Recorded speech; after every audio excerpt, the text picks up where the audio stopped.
What's going on, Philly sports fans? It's me. It's your boy SalG here with another edition of the Wraparound on It's a Wrap Sports Network. Please make sure you give a like, share, subscribe to It's a Wrap. Throw a like for your boy, throw a like to the channel. Make sure we get all this sweet goodness to all your various feeds, whatever way you like to consume media, we're on there. So YouTube, Twitter, X, Facebook, you could find us there. So make sure you check us out. I am SalG. You can follow me at SalG on Philly. Hope you're all having a good day, good week. It was a great weekend, great week for Philly sports. The Eagles, we know they're going into the playoffs here, going in strong, the number 2 seed, and their opponent, the Green Bay Packers, and that game is scheduled for Sunday, 4:30 p.m. Eastern Time. So, is this a great matchup for the Eagles? Honestly, I prefer to face Green Bay over the Commanders. I know it was a possibility it was going to be either one or the other teams, but I prefer Green Bay. Now, we know Jordan Love's banged up. He got hurt. He has an elbow in his last game.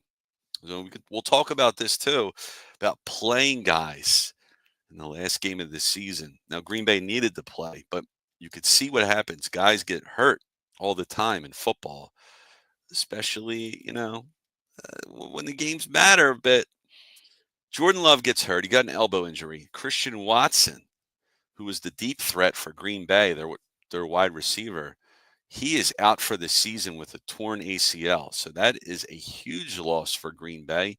Green Bay doesn't actually have a de facto number one receiver. They spread the ball a bit. They have a number of the players they throw it to. Jaden Reed, Romeo Dobbs, Christian Watson, who's now out. He's not available.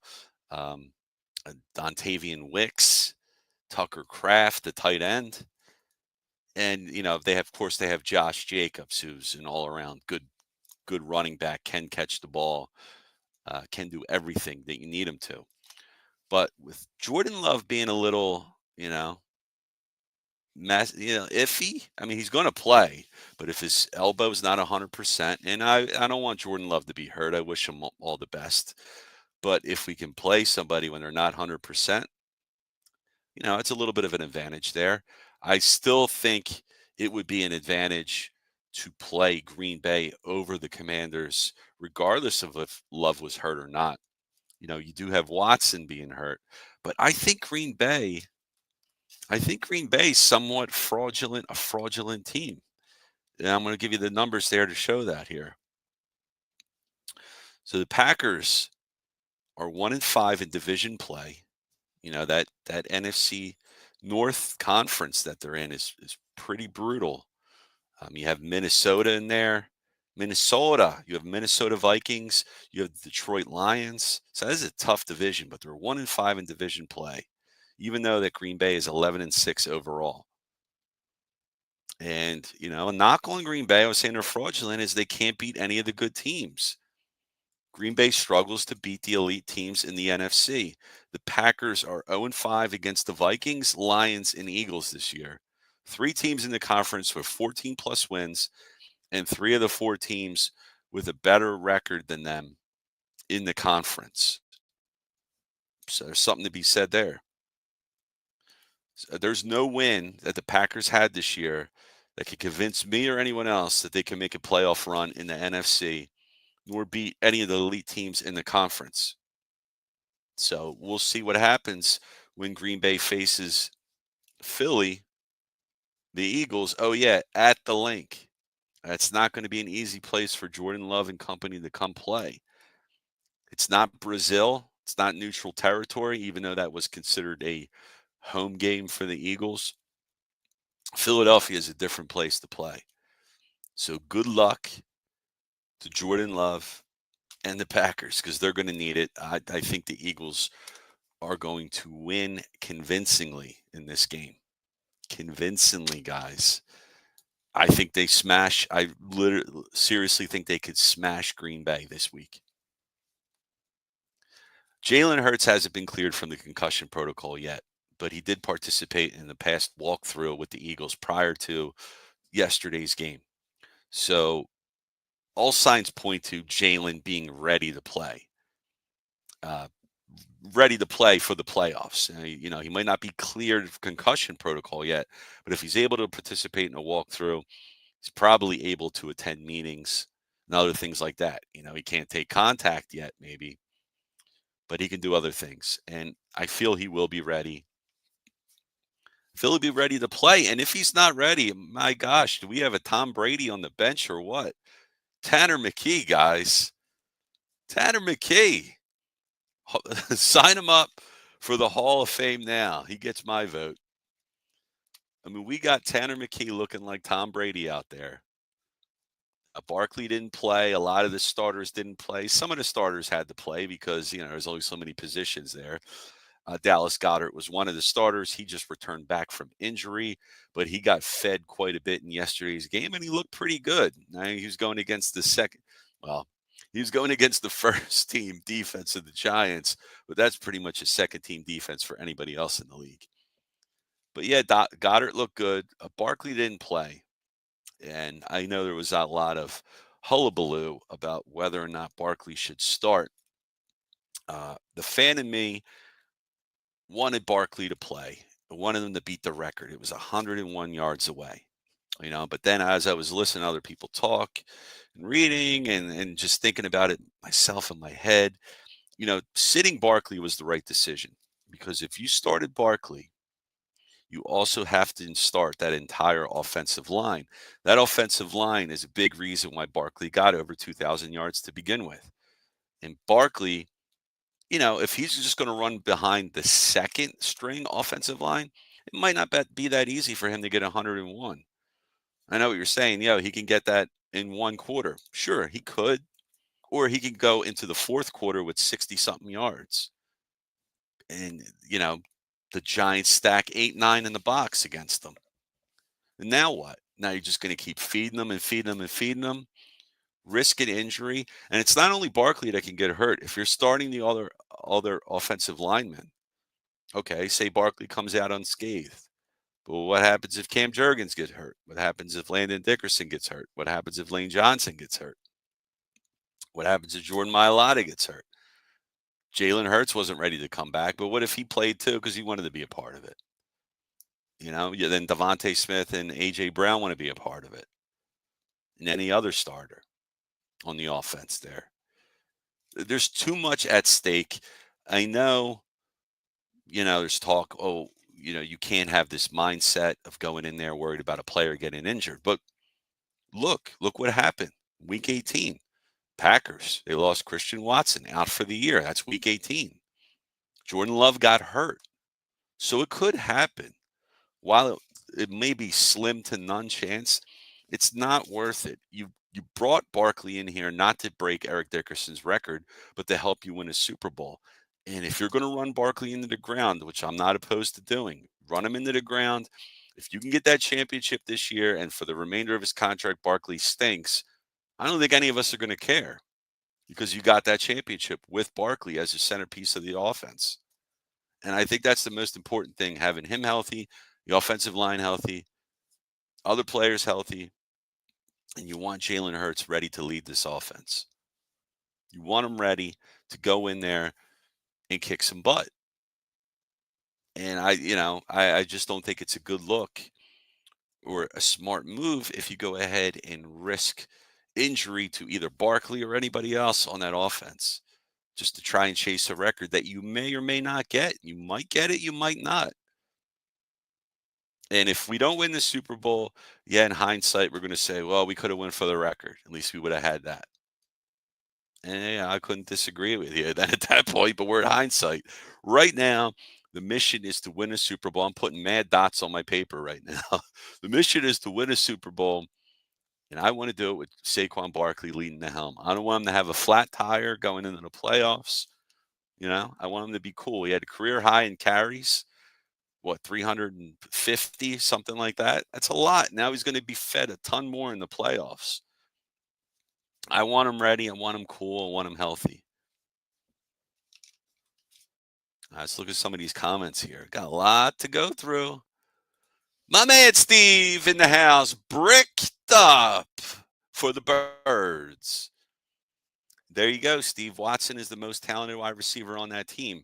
I could argue it's Jaden Reed, but Watson's ability to stretch the field, I think, is better than Jaden Reed's, and he's that deep threat.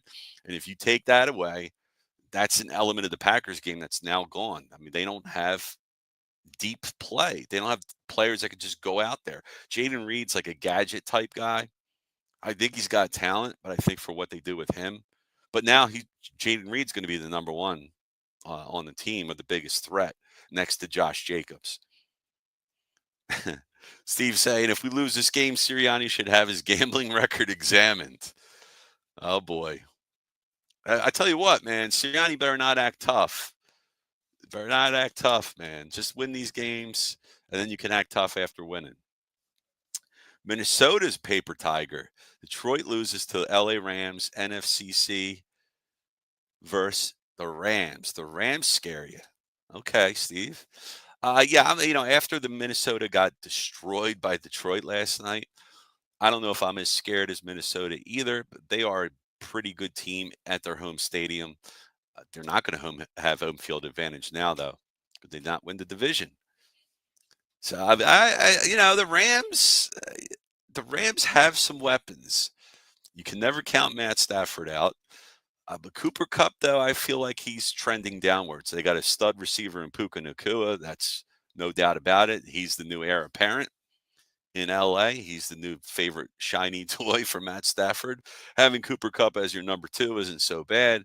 And then, of course, you have Kyron Williams, who is a pretty good darn running back, catch and run the football.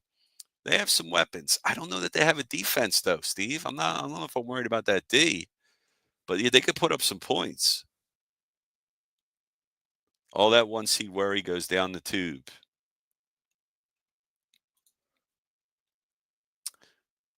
He said he got rejected last year twice, I think. Freddie Burns in the house. What's up, Fred? He says Darnold was shook.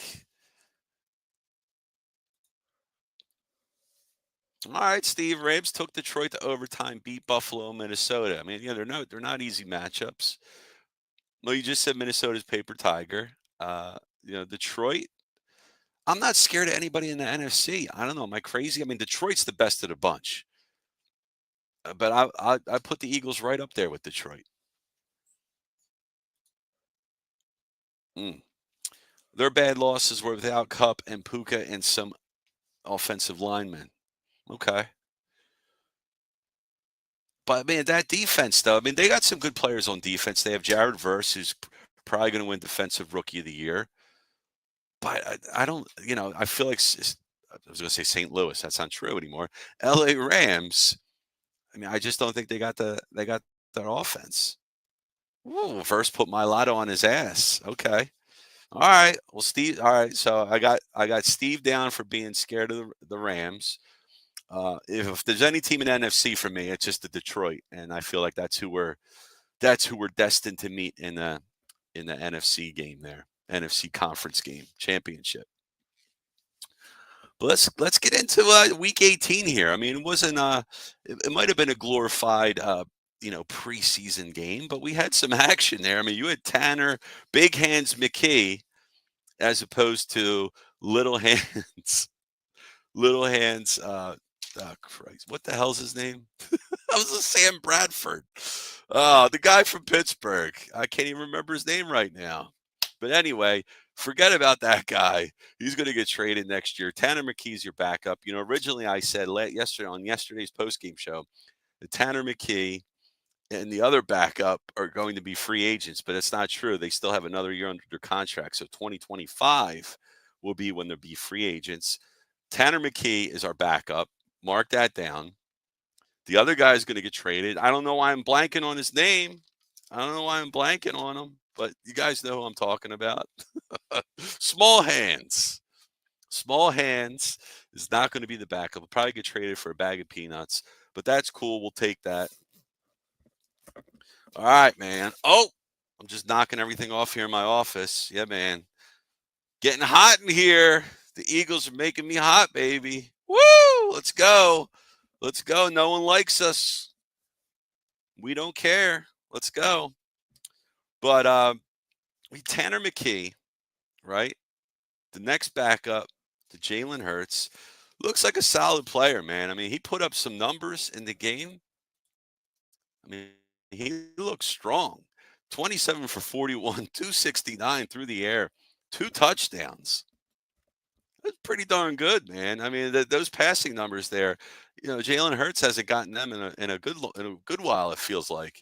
Now, I know it. Our offense is going through Barkley.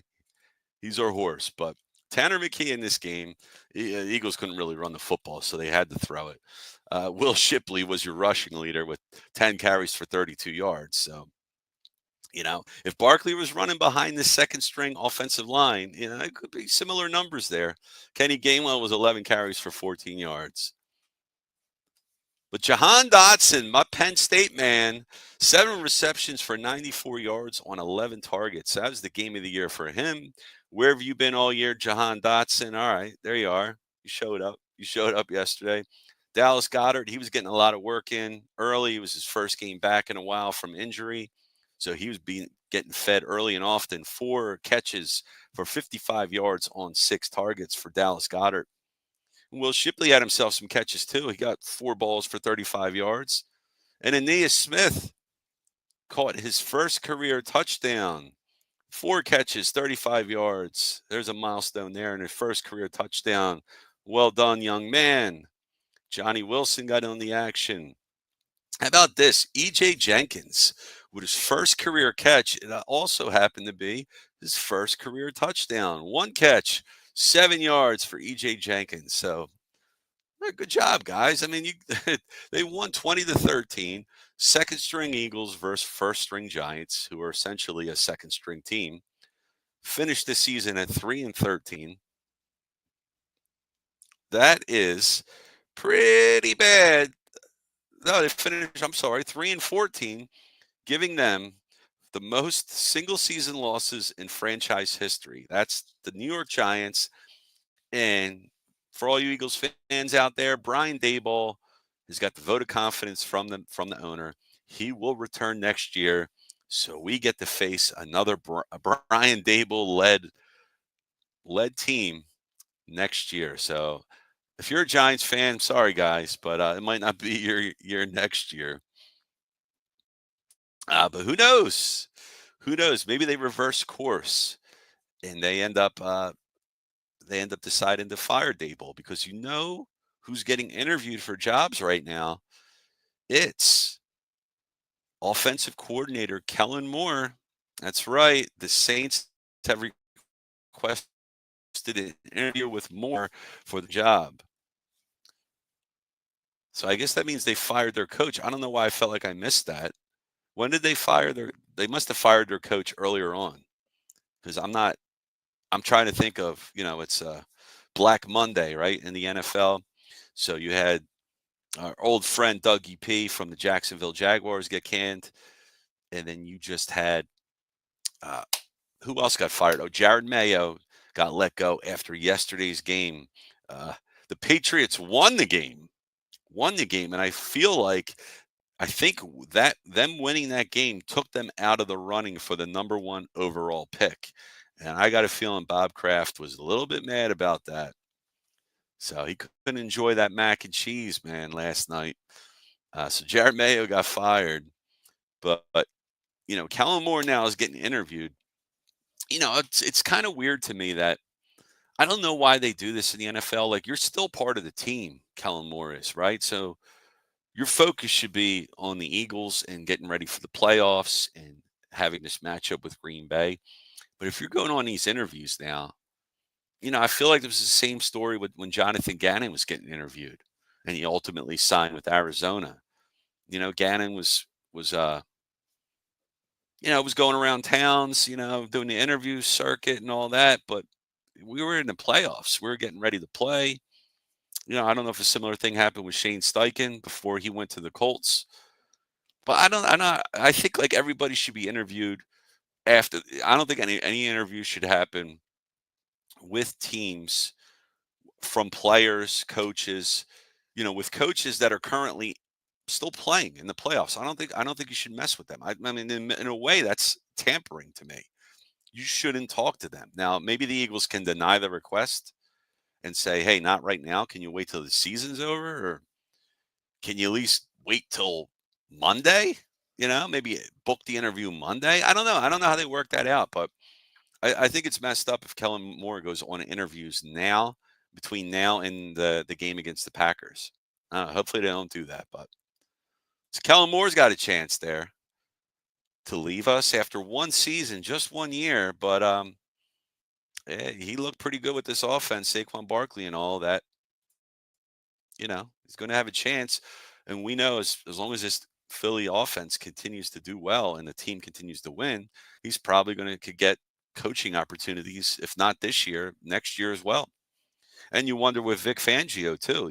I don't think Vic wants to coach again. He coached the Broncos, and that didn't work out so well for him. So maybe now he's confined to being a defensive coordinator lifer.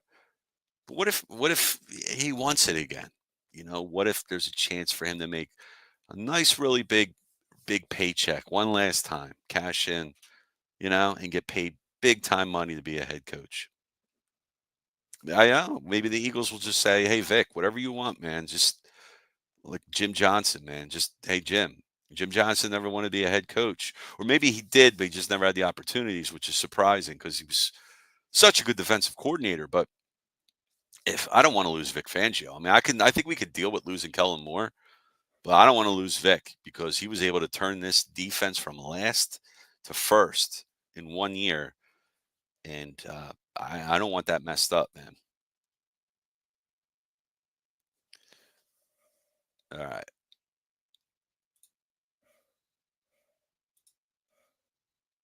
Steve says, "Who you talking about?" I don't know. Who you talking about? I don't know if you're talking to me or somebody else in the comments.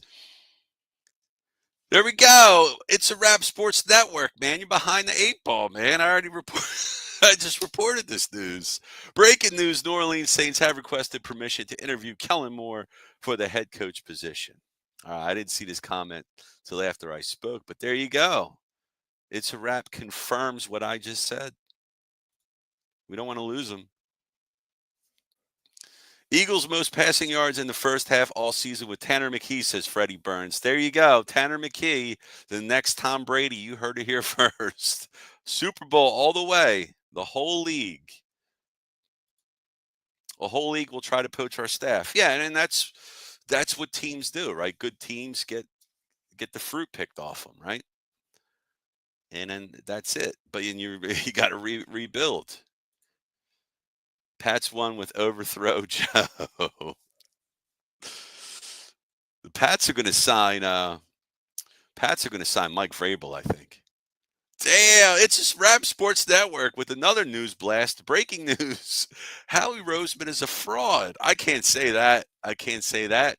I believe it's Matty B there behind that avatar. But Howie Roseman, man, he picked the players this year.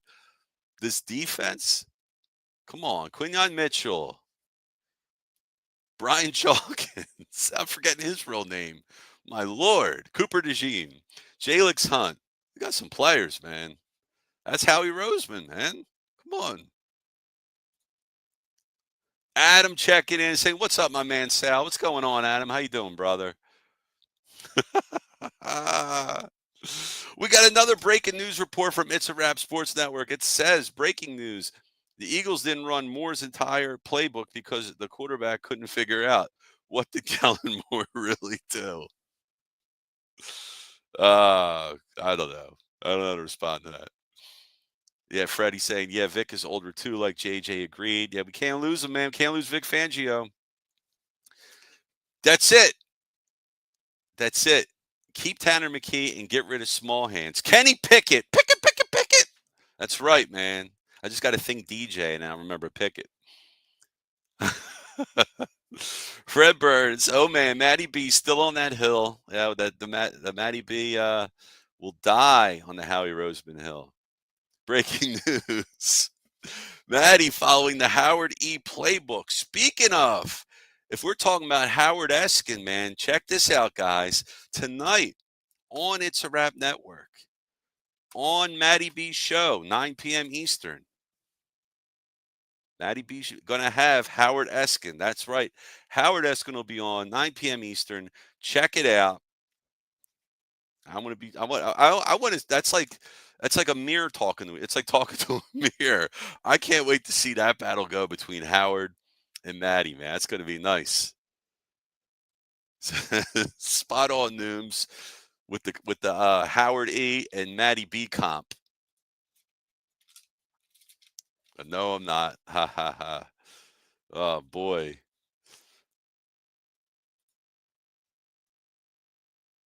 Oh, you're going to be talking about him. I thought you had him on. I thought, well, you should have just let me say you had him on there. I thought you were having him on.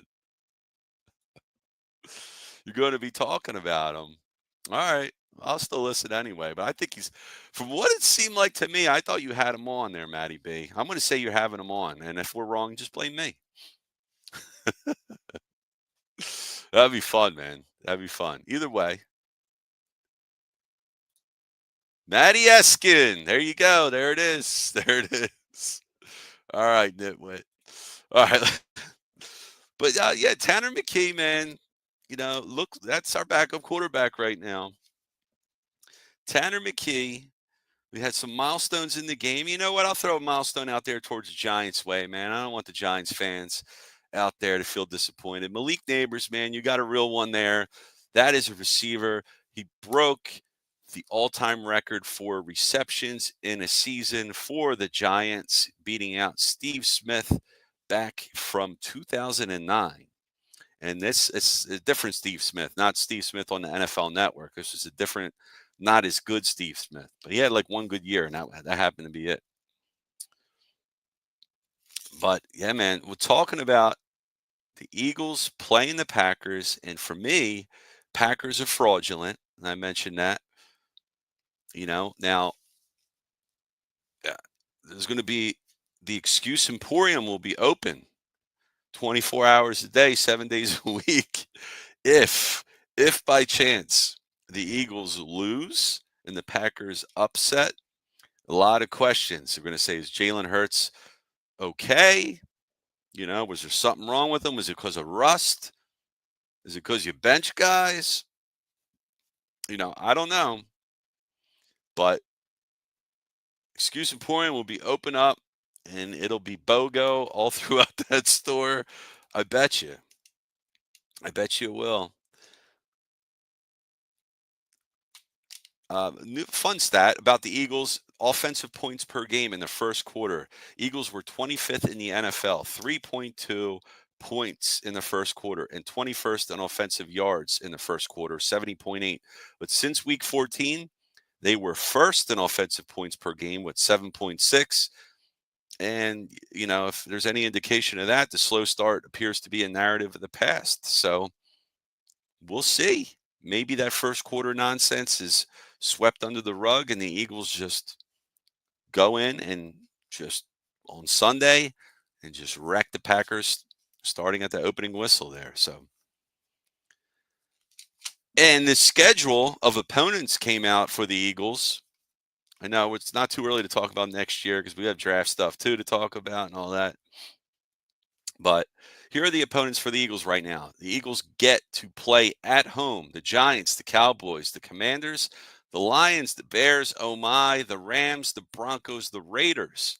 And then they have away games with the Giants, the Cowboys, the Commanders, the Vikings, the Packers, the Bucks, the Chiefs, the Bills, the Chargers.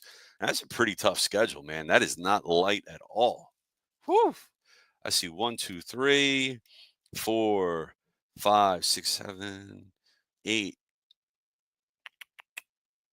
9, 10. I give them 11 wins, just real quick. 11. And it's not as good as this year. It's not 14. I still think that's good enough to win the NFC East. So let's go, guys. Let's do this. What happened to my? Oh, there it goes. My mouse. There it is. I didn't bring that up. I got the Matty B ghost. I had some comments here. Now I'm all over the place. But It's a Wrap Sports Network says, stay tuned for a huge announcement coming soon. Now I'm excited for that. How soon, Maddie B? Tonight on your show? Next week? Now I need to know when.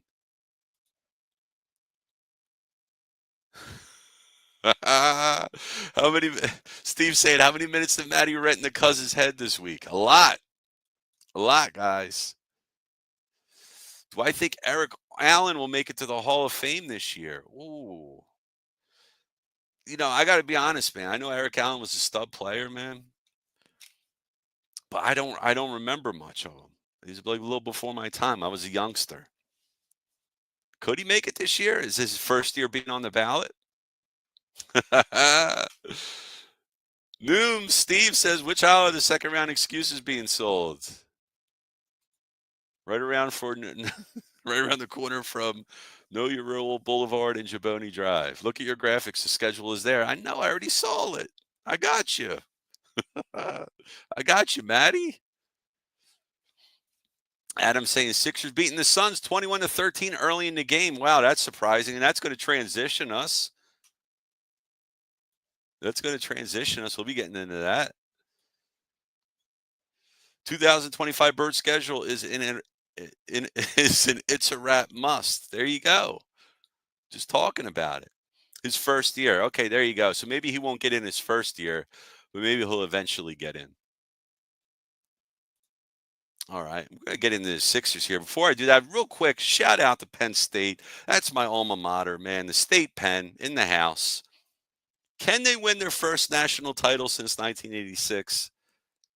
Out of the 4 remaining teams left in the college football playoffs, they are the underdog.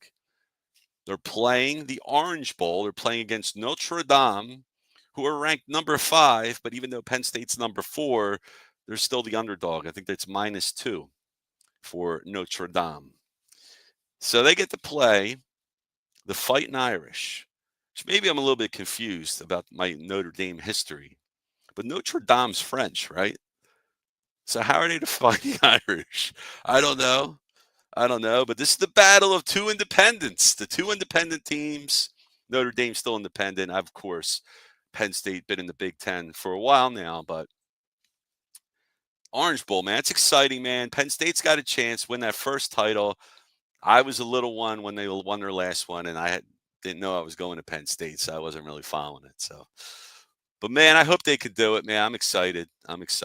All right, we'll jump into the Sixers here.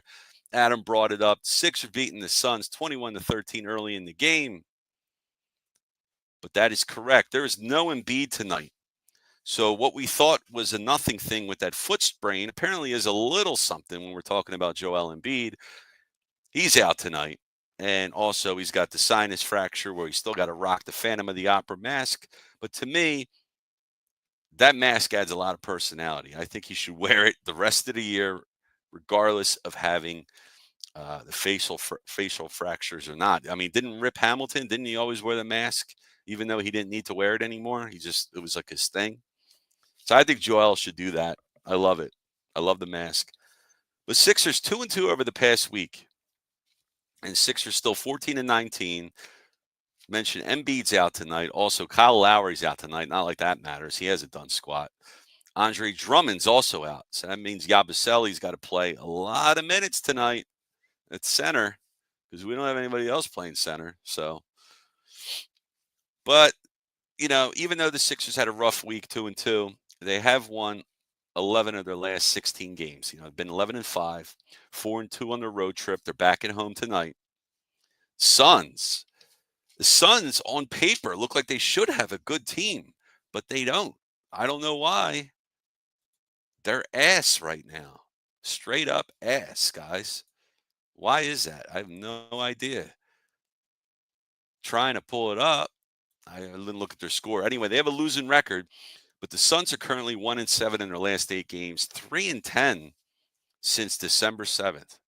I don't know what's going on with them, but without Embiid, hey, maybe they could still win this game because they need to do something. Need to do something here, guys. I still don't know about this. I mean, this team should be good. But we're as good as long as Embiid's healthy. I mean, that's the way I can look at it. Only way I can look at it, if Embiid's healthy, if nobody else gets any long-term injuries. I mean, we can't afford to lose Maxey for a long period of time. Paul George, who seems to be getting out of his rut right now, I can't afford to lose him. I mean, we already lost the rookie, Jared McCain, and that was a nice four-piece there.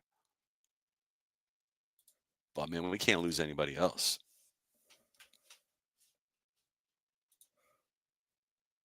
Bradley Beal is total ass. Okay. Well, they still got Kevin Durant and some other guys, right? Suns may have a worse big three than the Sixers. Well, gives me a little bit of relief, I guess. Celtics were trash last year until January. Wow. All right. Well, they ended up winning the finals. So I guess it's possible. I guess anything's possible. I just know with the record that the Sixers started with, 3-13. The history of the NBA, any 3-13 team, at best, has been a first round playoff loser. I hope that changes. I hope it's just because the Sixers were just behind because of everything else, injuries, all that other stuff.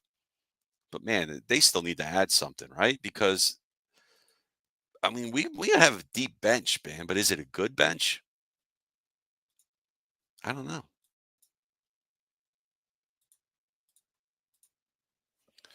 Let's see what else we got here. The sex. Whoa, where's my mind? The Sixers took care of business against the Brooklyn Nets the other night. They trounced them 123-94. Joel Embiid, when he played. He had a good game. 28 points, 12 rebounds, 6 assists. Tyrese Maxey with 18 points, 2 boards, and 7 assists. And Paul George, yeah, he had himself a pretty good game. 17 points, 4 boards, 6 assists, 3 from 9 from 3-point land. You'll take that. And Caleb Martin there, he chipped in 17 points. So he's a good bench piece. But I don't know about everybody else, man. I mean, Kyle Lowry, man. We don't really need to keep him around, right? I mean, he's just like a coach at this point, player coach. I'm not really feeling Kyle Lowry anymore. I know he's a Philly guy, man, and I liked him when we brought him in last year.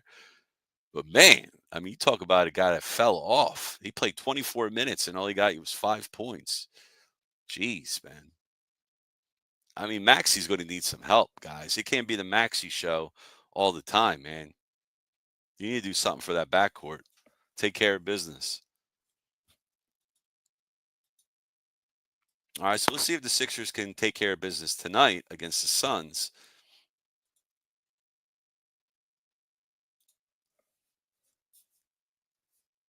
Now 14-19, though. What's that? 11-6. Well, I had 11-5 in their last 16. So yeah, they're looking a lot better now, for sure. I just don't know what to make out of this Embiid stuff, man. I mean, it wasn't a back-to-back night, so he should have been able to play. So that tells me that's the foot sprain, which wasn't supposed to be anything, and now you wonder, day to day, and he misses weeks. I don't know. Uh, Noom saying I like Justin Edwards. Okay, is that a piece we might be able to get? Trade something for him? I mean, trade anybody but McCain. Please don't trade Jared McCain. Please. I'm just afraid the Sixers are stupid enough to do something like that. Embiid is super frustrating. I know, Fred, because when he's healthy, you can argue he's one of the top 3 players in the NBA. But you just don't know when the guy's healthy. The best ability in the NBA is availability, right? If you're not available, you can't do anything from the bench if you're not playing. I don't know. A little worries me just a little bit, guys. Oh, McCain for Jimmy Butler. Oh man, we should have never got rid of Jimmy Butler. That's the thing. Why did we get rid of the guy? We could have kept him. Oh man. I say no. I say no, Fred. Jimmy Butler's still awesome, man, but I don't know, man. There's something about Jimmy too, man. If you rub Jimmy the wrong way, man, I don't know. He's going to seem like he'll burn your franchise down. I don't know. I would trade a pick for him before I get rid of McCain because you already know what you got in Jared McCain, man. I mean, he looks like a player, and I wouldn't trade him. I'd rather give up another first round pick we got. Biff 3 Edwards. Sixers up 9. Oh man. Let's go. All right. I'm getting the Flyers here. Before I do that, real quick, just going to talk about the Phillies because there's not much news in Phillies land. But you know me, man. I love talking the Phillies. I love baseball. Probably my second favorite sport here in Philadelphia. But a couple news notes here to point out. Phillies Jesus Luzardo says he's 100%. Luzardo told reporters Monday that he is 100% recovered from the lumbar stress reaction that cost him the final 3 months of the season. That's Corey Simon of NBC Sports Philadelphia reports. Left-hander said he's felt 100% the whole offseason and is going through his normal throwing program. And then, of course, the Phillies got him in that deal in December with the Marlins. Luzardo posted a ERA of 5 last year, but he was only limited to 12 starts due to that flexor strain back problem. Also dealt with some elbow problems in the past. The 27-year-old is confident he can bounce back with the new team, that he's healthy. Luzardo has a 3.48 ERA and 28.7 strikeout rate from 2022 to 2023. And that is mouth-watering numbers there. If he can get back to that form, we got ourselves a player. But I'm still wondering if they're going to baby him. Is he going to be in the rotation right away, or is it possible they put him in the bullpen? And because he only pitched like 70 something innings last year, yeah, he's not going to be able to go 200 innings. He's not going to be able to go 180. Maybe go 140, 150. Maybe they put him in the 5 spot so you can skip him at times. Maybe that's the move. Or does Ranger go to the bullpen? I mean, I wonder if Ranger might start off. I wonder how they're all going to do it. I still think they're going to play Taijuan Walker. I still think they're going to do that. So if they do that, that means Ranger goes to the bullpen. And then maybe they can shift Luzardo out of the rotation and put Ranger back in because we know Ranger seemed to be okay moving back and forth between the bullpen and the rotation a couple of years ago. So that might be the move. Start off Luzardo, and as the season winds down, you can put him in the bullpen, or at that point, Taijuan Walker's gone, and now you have your 5 starters. So, but right now we have a glutton of starting pitching, which, knock on linoleum, you can never have enough. So, you know how that works out. Phillies also made a trade. They got Aaron Combs, who you might say, I don't know who that is either, but they got him from the White Sox last week for Tyler Gilbert. So remember Tyler Gilbert, right? And Combs he's just depth. Could be a bullpen guy. He just pitched at single A. So I don't think he's going to come up at all this year. But if he does, maybe he could be a long man or something. I don't know. You never have enough pitching, right? And one more thing I wanted to bring up for baseball. So right now you have talking about the Hall of Fame. You have Chase Utley and Jimmy Rollins currently on the ballot. Now, who would you think, if any out of the two, deserves to go in first? Or do any of them deserve to go in? I think personally, Jimmy Rollins deserves to go to the Hall of Fame before Chase Utley. Jimmy Rollins not only did it with the bat, with the glove, with the speed, but the swagger, the leadership. I mean, he was the unquestioned leader on that championship team in 2008. And those playoff winning teams, the pennant teams, when we had that run back then, 2007 to 2011, Jimmy Rollins was the major piece.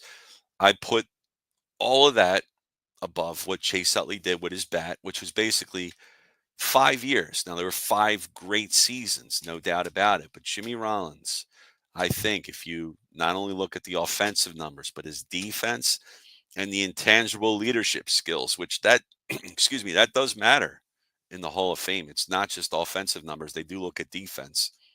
I think Jimmy should be in before Chase. I would love to see them both get in. Now, they should both get in before David Wright gets in. I mean, I know he was a Met and all, and nothing against the guy, but I think Chase Utley and Jimmy Rollins were way better players and meant more to their teams than David Wright did for the Mets. I mean, I felt like David Wright was hurt a lot. I felt David Wright should have been a lot better than he ended up being. Now, maybe it was because of injury that curbed some of that. But he had a lot of talent, and he was highly touted prospect. But he never had a 40 home run season. He had a 30 home run season one time, I believe. And yeah, much of his career was probably derailed by injury. So because of that, I don't think David Wright should get in. But Jimmy Rollins, who was relatively healthy for the majority of his career, to me, should be the Hall of Famer before Chase Utley. That's just my opinion.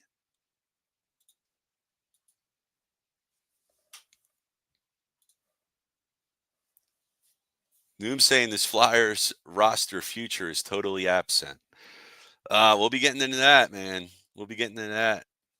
I see no prospect that's anything special other than Zevgarin. Bonk is just a Jared Spurgeon.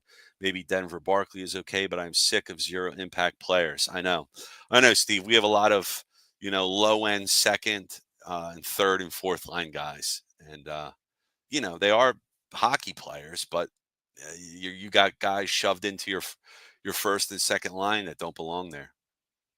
Is that Pat Combs' son? I don't know that. It's a good question. We know Pat Combs was a pitcher for the Phillies. Ah, come on, Steve. Not yet. Tortorella's the man, though. I'm seriously about to declare war on the Flyers. I was so excited these dudes would take the next step, but F these guys. I hear you. They're frustrating. And unfortunately, I don't think the Flyers are anything better than a 500 team. Uh, they're not. They just don't have the talent. What's lacking the most is the goalie issues. They do not have a goalie. If you were able to Voltron the three goalies we had on this team, if you can Voltron Ivan Fedotov, Sam Urson, and Alexei Kolosov, maybe you could get a low level number one, high end number two. If you were to Frankenstein stitch these guys up, the best attributes out of the three of them, put them together, Fedotov's height, and geez, I don't know. I don't know what else to say about these guys. I mean, Urson's solid if healthy, but he's not healthy. Now he's back on the IL with this groin thing. So that could be something that's going to bother him for a while. And Urson's under contract for a couple years. So if Urson's not the guy, right now, Fedotov played the other night. It was his first time playing in over a month. So for playing cold, that's not really a bad start for Ivan. I want to see more of him now. Let him play. I'm kind of, Alexei Kolosov with his attitude, play me or I go back to KHL. I'm almost like, all right, dude, pack your bags and I'll drive you to the airport. Go back to Belarus. Go back to Russia. KHL league. Have fun. Because it's like, make your bones, man. Go to the AHL, man, and play. And get some experience. But the Flyers are afraid to lose them. They don't want it to turn into a Brizgalov. They don't want it to turn Sergei Bobrovsky where they give up on a guy too soon or I don't know. I just feel like, I feel like Kolosov's holding these guys ransom for some reason. Maybe he's got pictures of Tortorella in uncompromising positions. Who knows? I don't know. But the Flyers are 2-3 in their last 5 games. Tomorrow they complete their home at home with the Toronto Maple Leafs. Maple Leafs. Shouldn't the name be Toronto Maple Leaves? Right? That's the plural of leaf, right? It's not Leafs. Make like a Leafs and get out of here. Right? Right? It's not Leafs. It's leaves. Anyway. I don't know, guys. I don't know what to say about the Flyers, bro. They're frustrating. They're frustrating. But as long as you watch them, just knowing that they're not going to go anywhere this year because they're not winning the cup. We already know that. They have no goalie. They have no frontline center. They have no frontline defenseman. They need stuff, and they're not going to trade for it. Now, one rumor I heard The Vancouver Canucks, apparently there's a problem with Elias Pettersson and teammate JT Miller, and they cannot get along. And even though JT Miller's 32 years old and the older of the two, Pettersson's 26, by the way, is a center, would be the number one center on our team if we got him. Um, we could use him, but Rick Tocchet apparently loves JT Miller, who's, I guess a Rick Tocchet type of guy. If you remember when Tocchet played, badass dude, vocal player. He would be loud, get in your face. Where Pedersen's more of a reserved type of guy. So whatever it is, their personalities clash. So if Vancouver's willing to trade Pedersen, now I don't know how easy you can get a 26-year-old number one center, but if Vancouver soured on him, perhaps Tocchet and the GM really don't like Pedersen. Would you trade right now Jet Lachenko and a pick for Pedersen? I probably would. I mean, Lachenko could be a good player, but maybe he's a few years off. You at least know what you have with Pedersen. I think he'd be a solid play. It's just a thought. I doubt the Flyers are going to do something like this because they're not, the way Keith Jones said it, they are not adding on no matter what they do because they want to go through their plan the way they have it laid out, and that may take 2-3 years to execute. But the goalies combined, the three of them, 878 save percentage, last in the NHL. Goals against average, 3.55, 30th in the NHL. There are 32 teams in the NHL, so third from last.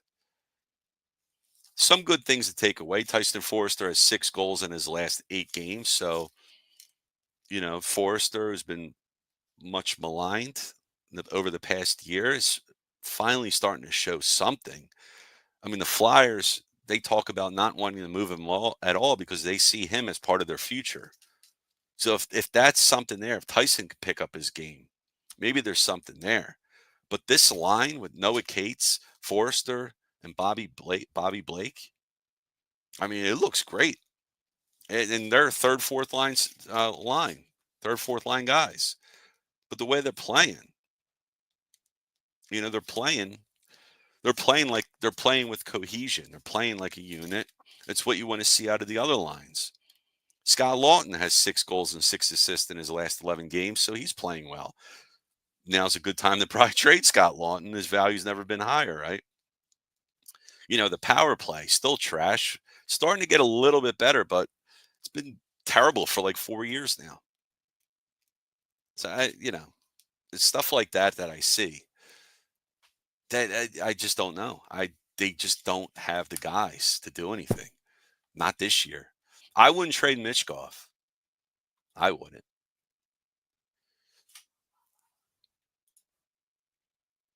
Oh, Michkov. Can I get a rookie wall excuse in aisle 3?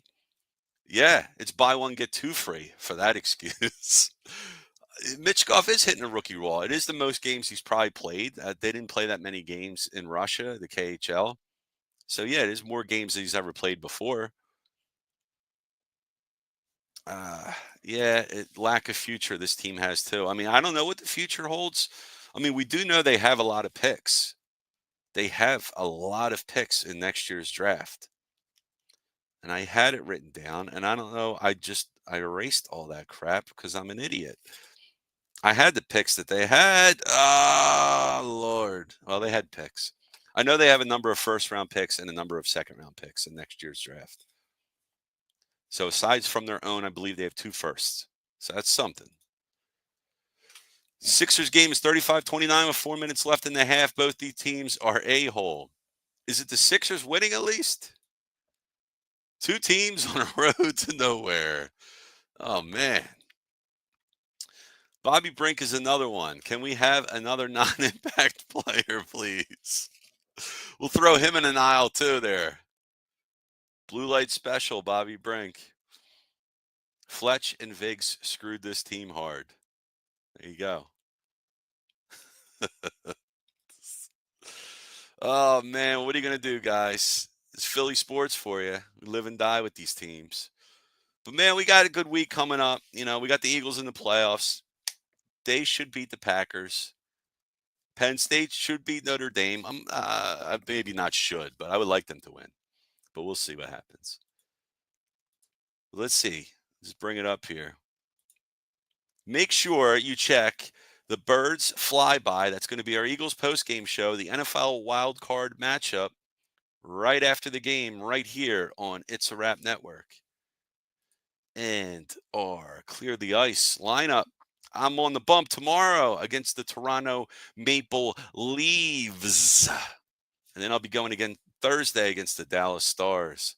And then Matty B will go on Saturday against those mighty Ducks. And make sure you check out Birds Blast with Kyle Quinn. Matty B hosts that show. And the final word with Matty B, Sunday to Thursday, 9 p.m. Eastern Time. He'll be on tonight, either with Howard Eskin or talking about him. So either way, some Eskin action, yo. And a reminder that all excuses were brought to you by Big Al's Excuse Emporium, established 2024. Big Al's Excuse Emporium has all the excuses for all four major sports teams, including the Flyers, 76ers, Philadelphia Eagles, and your Philadelphia Phillies. Shout out to my man Big Mike in the house at Mike Lauro Sports. He'll be joining us full time in February.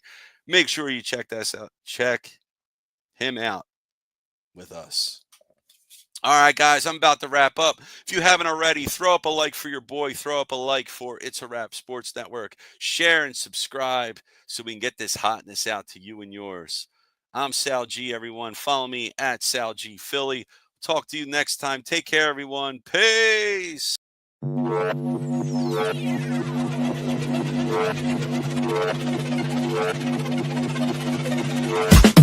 been coming up hot for a minute. Everybody know the drop when I'm in it. I drop the top when I'm in it. Everybody know the drop when I'm in it. Yeah, I flow so yo. Everybody know I'm you know when it click through. Try to fix this and it's about to be a so big fun.